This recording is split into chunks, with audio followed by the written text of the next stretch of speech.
Hello, and welcome to a new episode of Talking Snooker with Phil Haig and Nick Metcalf. Once again, talking about the game we all love. We're here talking with the first ranking event winner of the season in the books as well, which is it's a significant thing, isn't it? The season's well underway now. We've got another tournament to preview as well, so plenty to do. Plenty to do as ever, Phil, and you're quite right. The first ranking event of the 24-25 season is in the books. And we must say congratulations to Ali Carter, who has won that championship league. He beat Jackson Page 3-1 in the final to claim the title. Redoubtable character in the game, obviously, Phil. Takes him up to 6 ranking titles. And I often think, if you talk about the players, usually hopefully on that number, but if not the ones around it, this time very much on it, he can say more than 1,000 words type thing. And it's certainly true in this case, because the people he goes level with are Ken Doherty, Stuart Bingham, Stephen Maguire, and Kyron Wilson. So 3 world champions and a former UK champion there. Makes me think that Ali would grace winning one of the very biggest titles, but nevertheless, obviously, terrific career, 6 titles now for him. And yes, he obviously a short final. That's the nature of the event. But he played well in it. They both did, actually, because a break of 116 from Ali to go one up. Page back with an 86. Proper old fluke from Ali at the start of frame 3. Took advantage with a break of 96 and then sealed it in the next, a break of 50, helping him on the way. So top effort. As I'll come to some quotes from him in a moment, Phil.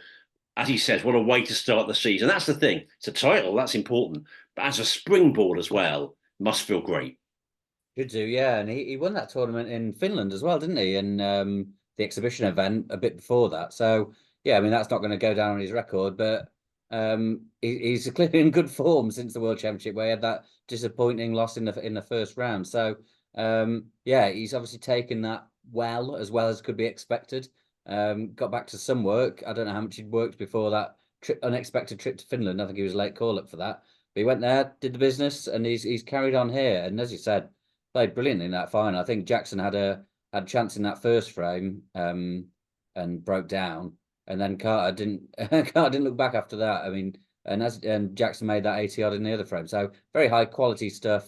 We'll get through to who was there in the later stages and things like that. But yeah, there's obviously very good players that win through to the final stage, and Carter came through and very much deserved his win. Yeah, we've said a few times that Championship League can throw up some shocks, but and obviously Jackson Page getting to a first ranking final is something of a surprise, but it's often sort of reasonably well-established characters that come through. Even when Gilbert won it, we'd long been talking about it, expecting him to get his hands on a trophy at some point. Murphy last year, Luca previously, and yeah, Ali's not a shock winner, but congratulations to him. Great start to the season. Yeah, you're right. Certainly recently, it feels like it's, as you say, Dave Gilbert never won one, but a seasoned pro who we've seen reach the world semis and do other big things in the game. So that was sort of felt like it was overdue when it came. And yes, Sean, obviously one of the game's great, sort of superstars. And, Ali, who's, talk about seasoned. I mean, he had that long gap, didn't he, where he didn't win one, but he feels like he's, right back in the, in the sort of habit of winning now. And a sort of consistency as well. He seems to be sort of even the ones he doesn't win. He sniffs around quite a lot, has good runs. So yeah, really good signs from him. I've got some words actually from Ali afterwards. He says, "I'm delighted. It's a great start to the season. I felt very comfortable in the final and played well with a lot at stake. I have been working hard and I feel like I'm playing the best stuff of my career. I'm trying to control my temperament and getting better at it. Jackson is one of the young guns and has loads of potential." And that temperament sentence is the one that sort of leaps out at you a bit. I think he's right, he's getting better. But as ever, there's work to do. And I was thinking, if anyone was to list their top 3, maybe certainly top 5 players who most show their emotions in their face and their actions, I think he'd be in most lists. And that's not really a criticism of him, actually, because every human, every it's different. Every snooker player is different, and he's one that does sort of just show his emotions a lot. But I think he's realised, and I think it's true, that it's mostly to his detriment because when he's one that does get wound up, and not usually, sometimes actually in that way that really fires him up, and that's good. But I think too often the other way where he gets frustrated. He gets in his head, doesn't he, about other players being, having fortune at times, and he'll be a bit like that. But listen, it's not easy to make those steps, but he's doing it. He's got the good person in his corner, of course, Phil. And if he does, he does sort that part of his head out even more and get stronger in that department, obviously to say, he's got more titles. He can add to that six, can't he? No doubt. Yeah, definitely. You mentioned before over the last couple of years, he's been one of those consistently elite players in the game. Now he's in the top 10 in the world. And he's been a very regular face of the business end. He's just had disappointments at the World Championship, which has really sort of put a dampener, I suppose, on what has been an excellent period because, yeah, first round this year to Stephen Maguire, first round last year to Jack Jones. Tough, what turns out to be very tough draws. But if he just had runs at Crucible as well, then it would have been sort of, dreamy years for him. But otherwise, it's been excellent. And and it's to his credit that he's 44 now, I think I'm right in saying. And he's still sort of looking to improve, develop weaknesses in his game. And it's clearly been working. As I said, he's it wouldn't have taken a genius to point out that maybe his temperament had been an issue at times, but he identified it in himself and has worked hard on it and is continuing to work hard on it. So, yeah, for sure. It would be no surprise if he won another title or two or more over the next season or two. Yeah, I mean, it's not an exact science. It's one of those that it's more gut feeling, but you get the feeling he's kind of been a bit spent in terms of energy, maybe emotion, maybe just long, hard seasons the last couple of World Championships. But that's not easy when you're doing good stuff as he's been doing in the season. That kind of happen. Well, let's go back to where we were last on air, which I know is getting on for a couple of weeks now. Not much going on in the UK or the world at the moment, is there? It's all quiet. Not much going on at all. Well, I'm trying to do the balance here. I don't want the sort of Dead Sea Scrolls, but also I don't want the absolute bare minimum. So hopefully the right amount of notes here about each day. We were with you last when we were with Jack Jones. Maybe mention more of that later. Following play on the Monday of week 3. Well, on to the Tuesday of week 3. Heike Kwang finished top of the group, featuring Ronnie O'Sullivan. Ronnie was third, actually. Hay was 6 points in 3 matches, one ahead of Mitchell Mann, with O'Sullivan further back on 4 points. Hay beat O'Sullivan 3-0 in the final match to progress. Breaks of 80, 57 and 77. Fine effort from last season's Rookie of the Year there. On the other table, it was Jack Lazowski who made it through, finishing with 7 points in 3 matches. 2 points ahead of Mark Davis. Bring me the head of Mavis Davis, Phil. That's one for the teenagers. On to the Wednesday, Ali Carter making it through with 7 points from 3 matches. Eventual winner, as we know. 1 more point than Xing Shihao. Carter beat Xing 3-1 in the last match to seal top spot. The other table, really fascinating.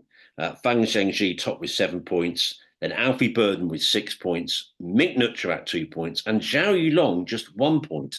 And Mink actually got 2 draws in that group with Xiao and Fan. And Fan beat Xiao 3-0 in the last match to progress. So great effort from him. On to the Thursday, Phil. Well, I mean, deep breaths. Deep breaths. Let's go slowly. Let's do the other table first and build up the tension from something that happened ages ago. Sean Murphy with three wins out of 3, top of the table with 9 points. So no close affair there, particularly. He only dropped 1 frame, Sean. Good effort, finishing 3 points ahead of another friend of the podcast, Stephen Hallworth. And Murphy beat Hallworth 3-0 in their final match with breaks of 100, 93 and 61. Well, the other table, Phil, I've got down here, all your dreams came true. Should clarify, that's all your snooker dreams coming true rather than everything. There's a lot more other stuff. A lot of your other dreams coming true as well, by the way. But anyway, let's get on with it. 6 draws.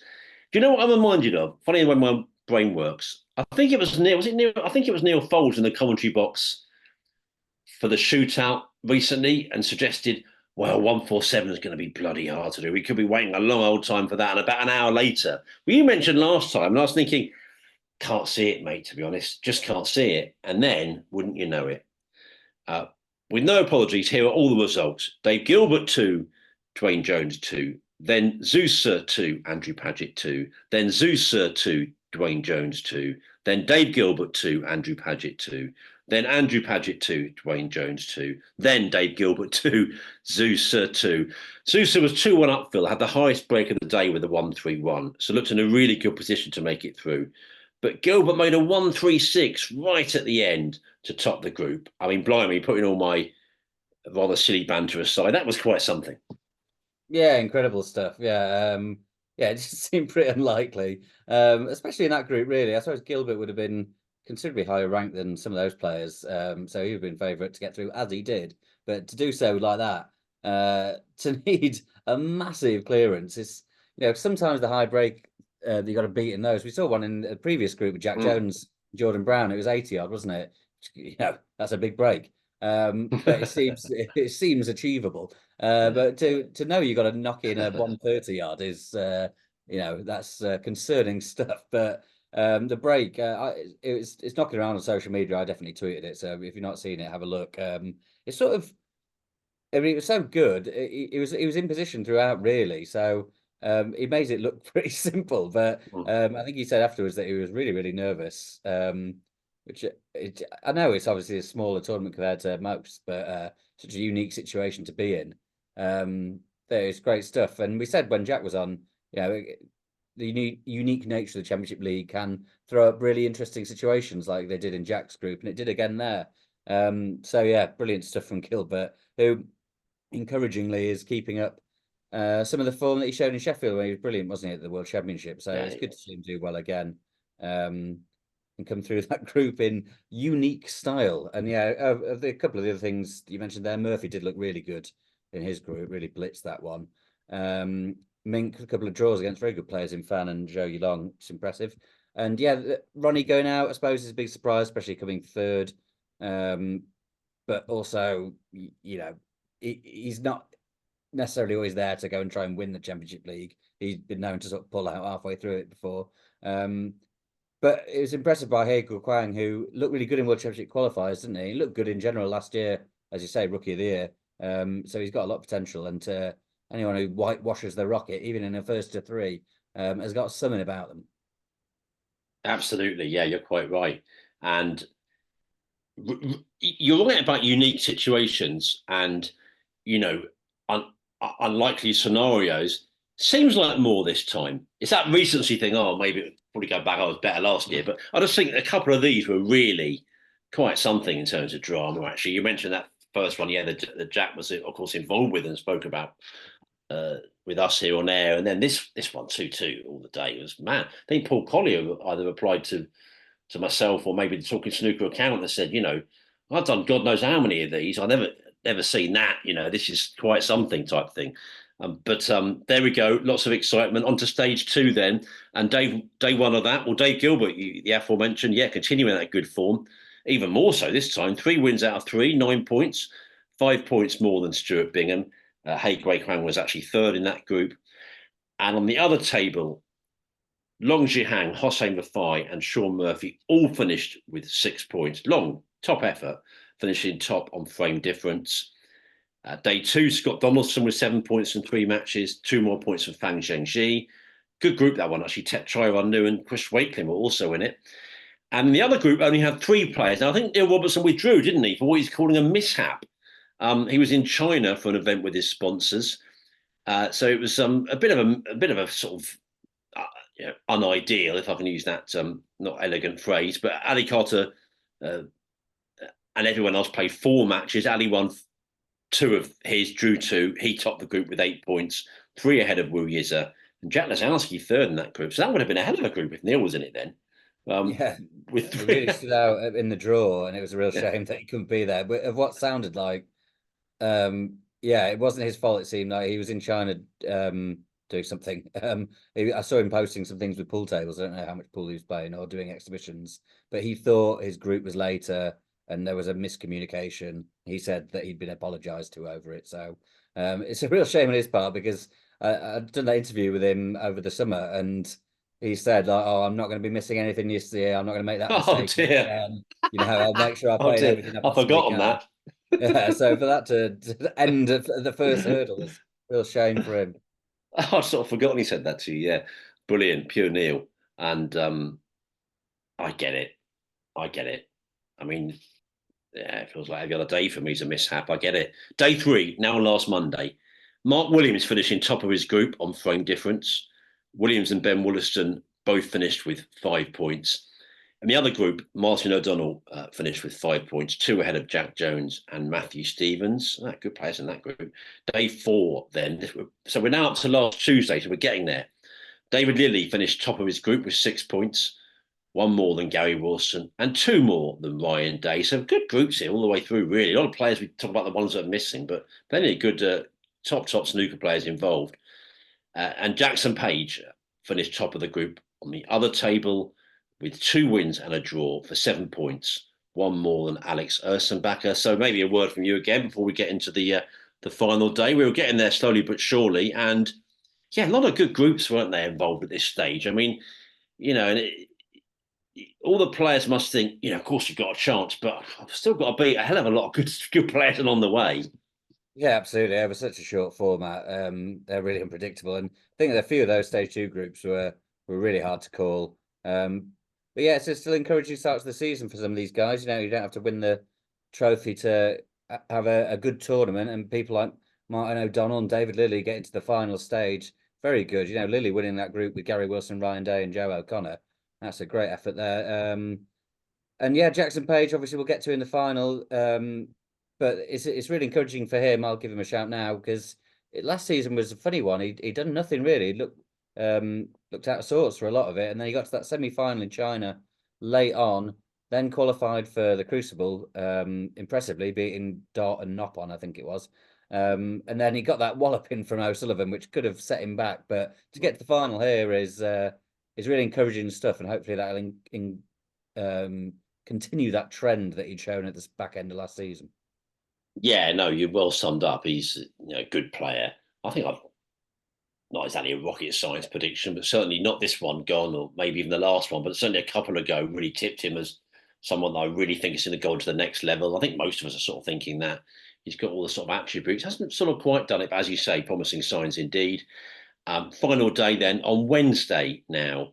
The mists were clearing, and we were left with two groups, followed by the final at night. And it was, well, you'll know the two that made it through. It was Ali Carter and Jackson Page, of course. Ali getting through with 7 points in his group, one more than Scott Donaldson. Mark Williams with 3 points in that group, and Martin O'Donnell with 1 point. And then, Jackson Page and Dave Gilbert were level actually with 5 points on the other table. Page through on frame average. Long Zhihang finished with 3 points and David Lilley with 1 point. And then, as we say, the final, Ali Carter, Jackson Page, Carter winning it 3-1. So a good event. It felt long, a bit shorter than normal, but still felt long. But, a lot of players getting valuable sort of game time early on in the season.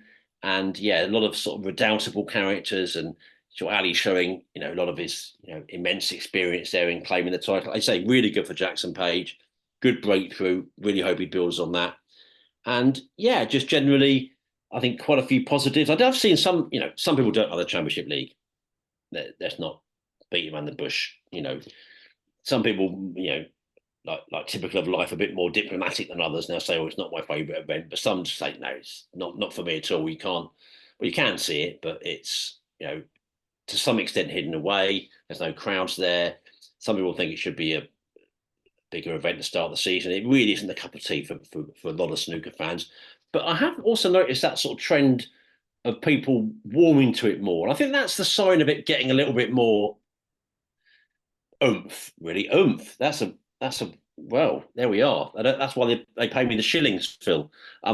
You have to say that, this the way it has sort of progressed and got that little bit bigger over the years. I think people are sort of saying, I'm sort of slowly but surely coming around to it. I think this year with all the excitement and those pieces of drama would have helped. But that's it, really. That's leave you to sum up the event as well, and left us, as we say, the trend recently of just a very top winner.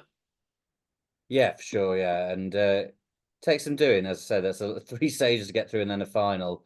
And while they are short matches are very easy to lose. So it's good stuff to come away with that. And 33 grand, not to be sniffed at on the rankings. 23 for Jackson.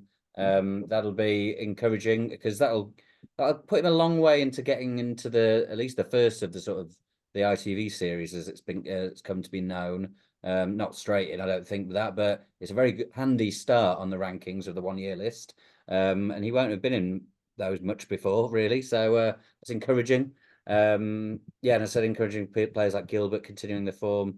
Scott Donaldson, nice to see him doing well again. I know he had all those health problems, but looked good again. So yeah, it's a building block for a lot of players early on in the season. It's not going to complete anyone's season by doing well in the Championship League or even winning it, but it's a great way to start if you can do well. And anyone who's got to that final group, the final stage 3, and then the final has done well. So yeah. Maybe we'll see. Well, maybe we'll revisit this next season and see if those dramatic moments have stuck with us. Because I would say usually the Championship League, the winner and how it ends lingers in the memory, but most of it fades away quite badly. So we'll see if those dramatic groups stick with us. I think they probably will because there were a couple of really good moments there. Yeah. And yeah, of course, the winner as well. Absolutely. And I've got your words in my head, as you often say. Everyone on tour really should be aiming for that first ITV event. I mean, that they realistically can think about that as a prospect, much less so as it goes on, of course, 16 and 8 or 16 and 12 now. But yeah, certainly the first one, as you say, Jackson certainly got a good, more than a good building block already on the way to that. That was the Championship League then. Well done to Annie Carter winning the title. And we should say you are listening here to Talking Snooker with Phil Haigh and Nick Metcalf. The Shanghai Masters, Phil. Very fine tournament so early in the season. Here we are in July. Really looking forward to it. And I think it's high time that I didn't lead off and hog this one. So over to you. We've got some absolute crackers to come, haven't we? Some really, really tremendous matches to look forward to. Yeah, absolutely. One of the better tournaments of the season, really, Shanghai Masters, akin to the actual Masters. That level of event, really. Top 16 in the world, and plus some very good wildcards. The next 4 highest ranked Chinese players we've got in there, so Xi Jiahui, Pang Junzhu, Liu Haoshan, and Zhou Yulong. And then some more wildcards. We know 2 of them, Wang Jinbo and Zhao Jinhao, and 2 more to be decided yet, which is late on, isn't it? But there'll be 2 more players that go in the wildcard round just before the tournament begins on the 15th.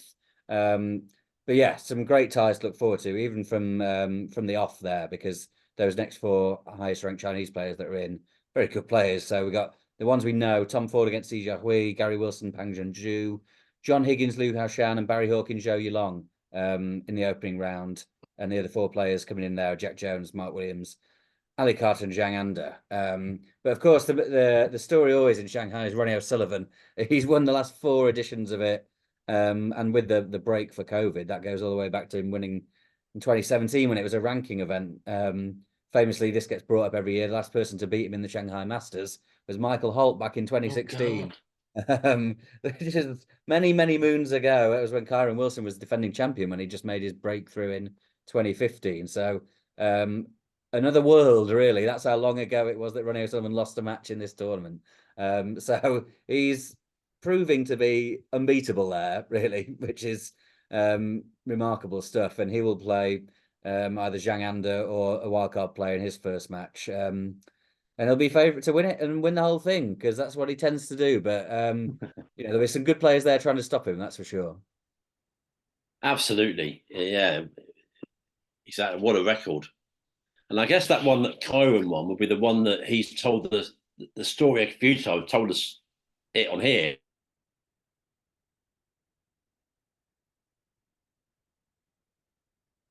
Worryingly, you started freezing, Phil. I hope that. Oh, you're back. Thank God for that. Good man. Well,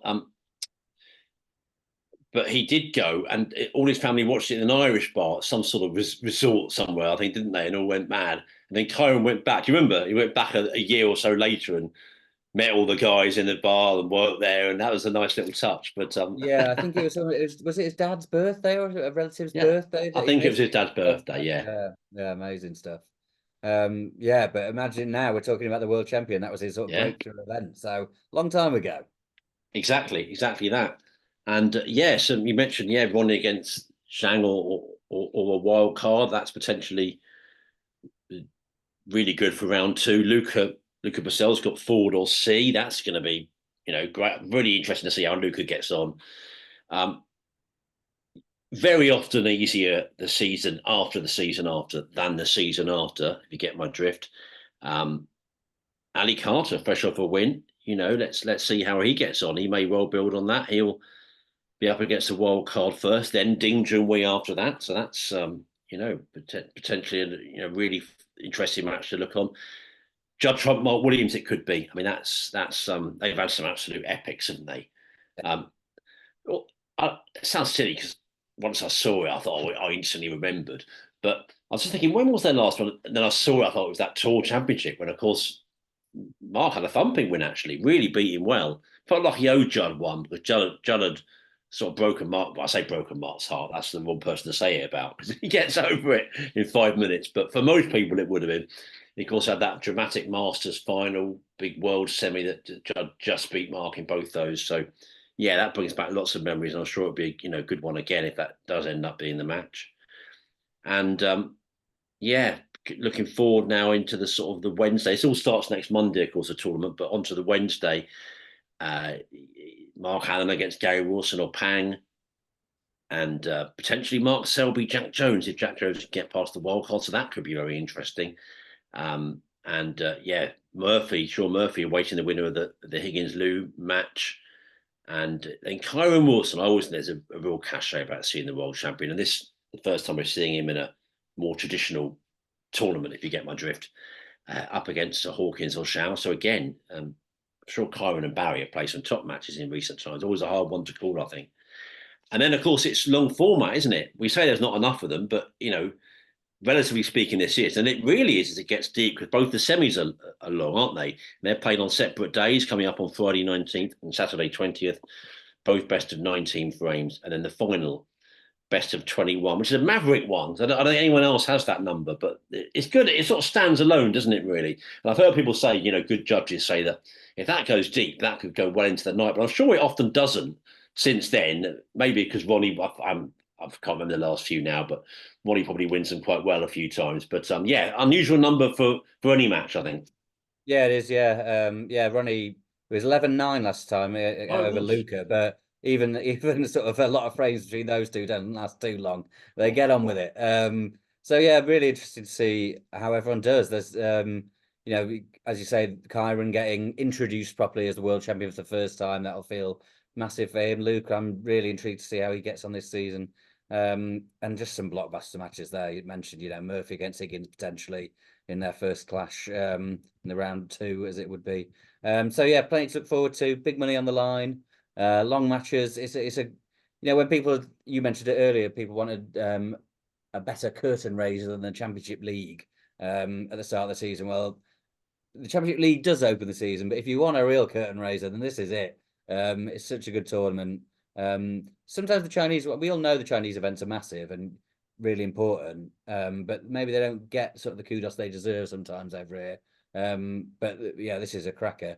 All on Eurosport Discovery Plus, and I think some of the matches are very, very early in the morning, our time over here, like 2:30.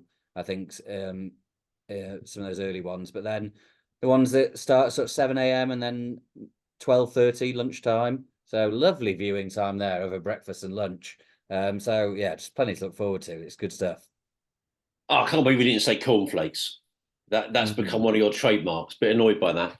But yeah, you're right. And again, we've been saying, haven't we? Because we missed out so much during the pandemic. It's actually been really interesting because, okay, people out there listening in Asia, very different. For you, it'll be prime time. We have many listeners in the Far East and different parts of Asia and all around the world, in fact. So, this is very UK European head. But for us, we just felt like we saw nothing but the same times for ages, just afternoon, evening, and that's great for us. But it's nice to have that sort of difference and to know the big match, often the very big match of the day, if you like, there is the evening. That for us is lunchtime. Something I like about that. I mean, we get more normal again as tournaments, thank God, are going back there more regularly again. But still, there's something about that I do like. As you say, good television viewing. Good for the Euros hangover, Phil. I'm sure we'll have a mention of the Euros a bit later. That it says well timed in this great summer of sport in between the Euros with the Olympics on the way. This big event in between, so that's all good to see. So enjoy it, everybody. Shanghai Masters should be a great tournament. Lots of big stars, all the stars really. So good viewing. And yeah, if you want to say anything more about that, otherwise I'll move on to a bit more Chinese news. No, all good. Yeah, no, just looking forward to it, as everyone will be, I'm sure. Yeah, definitely. And of course, we should say again, probably UK centric. We'll say you're going, but if you're going to this, we have listeners in China. Let us know about the tournament. Talking Snooker at yahoo.com or tweet us at Talking Snooker. Well, the line that's actually come through today. Sunday, we're speaking here in the UK from the South China Morning Post. Well, they're reporting that Hong Kong could host its first World Snooker Tour ranking tournament early next year, with a 10,000-seater indoor sports centre at K-Tak Sports Park listed as the intended venue. It says here the World Grand Prix Hong Kong would attract the game's top 32 players, but officials said a small number of wildcards could be made available for local players such as Marco Fu and On Yi. There is no direct mention of the tournament on the 24-25 season calendar on the WST website, but a source with knowledge of the development said an event called the World Open is listed as running in an unknown city in China from March 3rd to 9th. And that could be the initial dates for the event in Hong Kong. The source also said that pending the venue's availability, the World Grand Prix could be held in either January or March. It's obviously nothing confirmed, but listen, we saw with that event a couple of years ago and the huge crowds there. There is interest in Hong Kong. Fascinating part of the world, place I visited, I have to say. Thrilling place in so many ways. So, yeah, another event going east, Phil. We're adding more and more. Could be in that slot. We'll wait and see, but interesting piece of news. Yeah, definitely. Yeah, we don't know all details yet, but certainly encouraging. Obviously, yeah, world record crowd in Hong Kong very recently, so huge interest there. And yeah, we'll have to wait and see, obviously, but it's all good news. More big tournaments, big crowds, no complaints. Absolutely right. And snooker fans don't have complaints generally, do they? They're not that tight. We don't normally see snooker fans, complaining about stuff, which is great. Now, Phil, putting my silly sarcasm aside, let's just say we've had a lot of, talk about events, dear boy, events. There's been rather a lot going on, hasn't there? Let's be clear. We've had a general election here in the UK. We're both, politically minded, so I know we've been taking a, big interest. Change of government, of course. Labour government, first time in 14 years, and a huge majority in terms of seats. It certainly shows how volatile our electorate is now, because of course the last election in 2019 was quite a significant win for the Conservative Party. So it really feels like a huge change in the country. And I know I said earlier, not much going on. That's quite the opposite. For those of us that sort of work in the media and are sort of generally attuned to big events, it's been a huge, few days, weeks here, frankly, in the UK. And Phil, also, the Euros, England's still in. Election far more important, by the way. Football's perhaps the most important of the least important things, as it was famously said. But that continues, and England have a semi-final, don't they, against the Netherlands to come. We were talking about it off air. You enjoyed yourself in the pub last night, Saturday night, watching the game. They're getting incrementally better each time, England, but it's I'm about to say this is not useful on an audio service. Might not just be an audio service now. More of that later. But I'm doing this little thing with my fingers, so it's just slightly better. They're not playing that well. It's a peculiar tournament. The number of times England probably have played pretty well in tournaments and maybe feel they should have got further. This is kind of the opposite. They benefited from being on the right half of the draw in a big way, but they're still going. Yeah, absolutely. Yeah, not been particularly impressive. They were, yeah, as you say, marginally more impressive against Switzerland, but impressive still might not be the right word. They were just a little bit better, but they were really bad before that. So, yeah, it was more encouraging for sure. And watching England win a penalty shootout will never get boring after growing up with our record as it was in penalty shootouts. And yeah, that was impressive actually, the way we took the penalties Yeah. so calmly, so expertly. So yeah, no, it's watching England win tournament games is one of my favorite things in sport. One of the things I really sort of care about still, really get invested in, rather than just watch it sort of professionally. Um, so yeah, no, it's a lot of fun. Annoyingly, my paternity leave ends and I'm back to work just as we get to the semi-final stage. But that is can be no complaints from me, having had the entire tournament off so far. But yeah, no, it's a weird one. Has it been good? I mean, England, as I say, England winning is great, enjoying it, but it hasn't really been good in terms of performances or entertainment value. Um, but no one will care if they come away with a tournament with a trophy. So yeah, we'll see. Looking forward to them playing Holland, and France against Spain's a great one on Tuesday as well. So yeah, business end. We're going back to the business end of the football. It's huge. It really is. I don't think it's as good as the delayed Euro 2020, actually. I thought there was better games in that. I thought that was a more appealing tournament. There has been good stuff. I mean, some of those, I say Maverick, but, you don't see Georgia at tournaments very often. You don't see Turkey at tournaments that often, actually. But that game was brilliant. Some more come to mind, um, you know, but there's been a lot of quite defence-minded games. Certainly, the way those last of the group games developed, and then probably into the last 16 as well. The Ronaldo show was amusing, wasn't it? Oh, sorry, I mean Portugal. I mean that was he dominated their games, isn't he? I mean, goodness. And I had to say, I did go to Euro 2024, Phil, and I saw Spain play, and that was a pleasure. I mean, they've been, I won't say streets above the rest, but the football they played, the pace they played it at, the sheer inventiveness of their play has been beautiful. Really, they have put the beautiful into the beautiful game for me in this tournament. If perhaps a lot of others haven't. And I do want to say, Phil, back to snooker. It was a brilliant pleasure to meet up with a fan of the podcast, Addy, who messaged me and said, "Oh, you're in my hometown, Cologne." So I said, "Well, let's meet up," and we did. And what a gent! What an absolute delight it was. And people may have seen this on my own social media. I put a photo up. Brilliant to visit his own special snooker room. It was, Phil, an absolute haven to the game, including the most brilliant selection of pictures and an amazing book collection. Now, you may remember, and I hadn't put two and two together until I think we were chatting, that Addy, had sent us that great book, which we put up on Twitter and mentioned on here, with a comprehensive list of snooker books. I think he'd heard us and a few others say that in relative terms, there hadn't been a great amount of literature about the game. Well, he's a one-man band in trying to prove that wrong. I mean, I'll put this picture up at some stage soon. It's tremendous. It really is. Shelf after shelf after shelf of books. I mean, listen, we all took, a greater or lesser extent feel like we love this game, but this is a real snooker fanatic, I can tell you.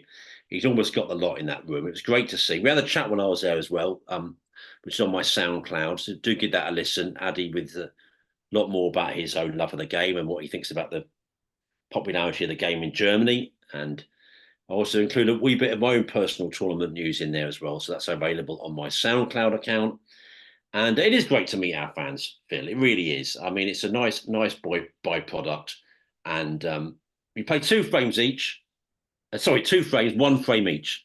So it's England one, Germany one. I mean that's a pretty fair outcome, isn't it? Didn't need a shootout. Shook hands at 1-1. Yeah, that's fair. Yeah, now I've seen the photos and obviously listened as well, and yeah, an amazing place he's got there. So that's superb. Obviously, sort of known of Addy on Twitter for a while, and he's been in contact with us on here. So great for you to meet up. That's lovely stuff. Usually our meetings up with listeners is restricted to the Crucible more than anything. So lovely to expand span that over the season and over the globe. So yeah, top work from you and Addy. Well, yeah, and if you're listening, Addy, you really were very kind.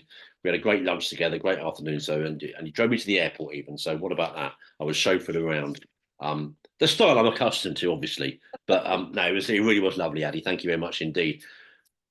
Should mention Jack Jones, shouldn't we? On with us last time, and we had a lot of compliments. I mean, I thought he was brilliant. Thank you so much to you. You set it up, and I'm personally grateful. I know a lot of our listeners are.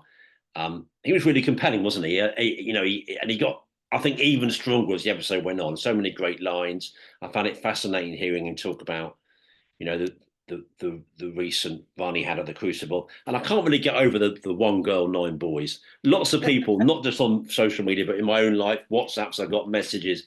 That's just. I think I'm going to say a few of them did sort of say "poor girl." I can't lie. I mean, that's a lot of boys, isn't it? Yeah, I mean that is the one story I've been telling to anyone I spoke to who isn't a snooker fan. Since then, it's a fascinating little anecdote, just 'cause it's so unusual. But yeah, no, Jack was great. I think that was a nice sort of format to have him on for a long chat on here because I'd say I don't want this to come across wrong, but he's not necessarily a natural sort of in interviews on the telly or in press conferences. Doesn't give too much away immediately. But once he gets going, I think he's a really interesting guy, real nice guy. And I think he was a brilliant talker. So yeah, really enjoyed doing that. I spoke to him afterwards to thank him, and he said he really enjoyed being on as well. So, and I hope everyone listening enjoyed it. So it was a full house of enjoyment. Pretty sure it was. So yeah, no, great guest. And looking forward to see how he does in Shanghai as well. That's a big step up from in a lot of tournaments he was playing in last year. Right in the big leads now in the top 16. So he must be looking forward to that. Exactly. Interesting to see how he gets on there, indeed, throughout the season. As we were saying last time. Yeah, terrific episode. Thanks so much to Jack. Well, let's tally in the next part of what I'm going to say to that. Well, I got a message from you on WhatsApp, and lucky I was sitting down. I tell you, I thought, oh, of course, a little message here about the game. Nice. He's watched a snooker match, or maybe about the football. Nice. Absolutely stunning. Succession of 3 or 4 messages. You know, I'm a granddad with technology, so I'm impressed by the simplest thing. But you have put Talking Snooker on YouTube. To be specific, you put one episode on there. It's a Jack Jones one. But little acorns, trees can grow and all that. And we maybe try and do that more going forward. And maybe a sprinkling of some of our classic episodes. So we are on YouTube, and I think we'll put that out on our Twitter feed as well to let people know. I must admit, I'm a big audio man. That was always my sort of thinking for this, but why not? We both got faces for radio, if we're honest, haven't we? But let's branch out into telly, eh? Yeah, no, we've been, to be fair, it's been on my mind to do that for a long time because the way we record this, it does save the video. So we should have really done it before. But is there now just one at the minute? But as Nick says, we'll put a few more on, old ones and going forward. So yeah, you should be able to find it on YouTube, Talking Snooker. And if you want to watch the Jack Jones interview, it's there to be seen now. To be fair to us, I use that as a test. None of us were actually recording that knowing that was going to go on YouTube. So don't judge us too harshly on how we're looking or how ill prepared we are for that to happen. But it's there if you want to see it, and hopefully that'll be another string to our bow going forward if anyone wants to watch the episodes online. And what bows they are. They are full of strings, aren't they? Let's be honest. But we're going to have one more perhaps news line before we go, which happened not long after we were last on air, which of course is that Ken Doherty has taken up a new invitational tour card, but Stephen Hendry hasn't. He's saying, that's it, I'm retiring for good this time. And I don't think it's particularly mean to say it was a relatively underwhelming comeback. I mean, it had its moments. I think we'll long remember that Jimmy White game. I think I remember that comeback as against Matt Selt, his first match. That was a big. We've said it before. There was a frisson about that. We all had, one question each, didn't we? We're normally very spoiled with snooker journalists, but it was Phil, Nick, Rob, Shane. It was like that. I did enjoy that night. I enjoyed a few other bits as well, but I think by his own admission, he never really gave it total focus, did he? So he'll be back to his other work, and lots of work, of course, as we know. But we'll see lots more of Ken, who, in fairness, as people have pointed out, and not everyone agrees with this, by the way. Not, should say that. Not everyone does. Ken is kind of the other way. He still is really committed, eh? Oh, big time. Yeah, him and Jimmy turn up for everything, still practice hard, still really enjoy it. Wins are sort of few and far between. Although Jimmy had that great season, not the one just gone the one before. But yeah, I think it's the right decision for Stephen to not take it. A little bit surprised he was even offered it, given what had happened with it so far. Seemed like a bit of a waste of time. But because of who he is, and maybe because of how it played out, he still did attract a lot of interest. So that did make sense, I suppose, on that front to offer him another one. But yeah, he's doing so well with all the other stuff. I don't think he expected, no, not that long ago, to be such a YouTube sensation. So why not concentrate on what's going really well rather than, he didn't seem to be enjoying those qualifying games he had to go and play in the hope of getting anywhere. So, I think the right decision was made. Yeah, and there is debate sort of to be had on whether they should exist at all in the invitational cards. I don't feel particularly strongly either way. I can see both sides. I understand people saying they shouldn't really exist. But people like Ken and Jimmy, such enduring popular figures, everyone loves them. So no one's gonna be campaigning too hard for those guys not to be on tour. So yeah, good luck to Ken. I know when he was on here actually, wasn't he? He was saying he was had in mind how much longer he'll be playing, and it might not be for too much longer. So this might be the last 2 years he'll have on tour, depending on how it goes. So yeah, enjoy the Darling of Dublin while he's still around. Yeah, no, well remembered. Of course, that must have been. I'm thinking, guessing maybe 18 months, maybe 2 years ago. Yeah, smashing episode with Ken. He was great value. Still laugh at a couple of Alex Higgins stories he told. Absolutely brilliant. Great stuff from Ken. And yeah, it certainly makes commercial sense that these guys get off with them, no question about it, as you sort of hinted at there. So we'll see more Ken Doherty and we'll see more Stephen Hendry, but only sort of in the commentary box. There's other sort of media commitments now. And that's just about it, Phil. Less than an hour. This is possibly the right thing, actually. Let's be clear. We'll possibly bring you a voice next time. No commitments either way, but if we can do that, we'll do it. We certainly, I know, got correspondence that you've been sending us over the last sort of week or two that we can catch up on either way. That would be a good option. We don't know for sure what we'll do next time, but obviously Shanghai getting underway soon. We've got that to look forward to, Phil. And yeah, hugely busy summer of sport, but snooker very much part of that. Plenty of big events coming up. So I've enjoyed this natter away with you. And I am slightly aware it's visual now, not massively, but tiny bit. I'm like, I still look like words of gummage, but it's not so much that. But it's just I'm a bit more. I looked at a bit of that last one. I said, "What am I doing with my arms?" I'm like, oh, absolutely incredible, really. But bearing in mind, I didn't know that was going on. If you know what I mean, it's just audio. But obviously, I'm very expressive. Bearing in mind, I know it's. Before I just know it's me and you chatting, and it'll only be audio if you get my drift. Yeah, so no, it's always strange looking when you don't know. We knew we'd been filmed, but we weren't planning to use it anywhere. So it's strange to see even what you do with your face is odd to watch back yourself. But yeah, no, we'll see how it goes. If everyone hates it or no one wants to watch it, we'll get rid of it. But Yeah. people have said before, especially the interviews, it might be useful to have because I know people said that before with people abroad who listen who might struggle with people's accents, when we have guests on, but whereas YouTube puts the captions on automatically. So that might be very helpful for some people, hopefully. So we'll see how it goes. Let us know any feedback you've got on that, what else you'd like to do with it. And we'll see what we can do. But yeah, otherwise, it's a snookerless week, really, and then Shanghai. Very much so.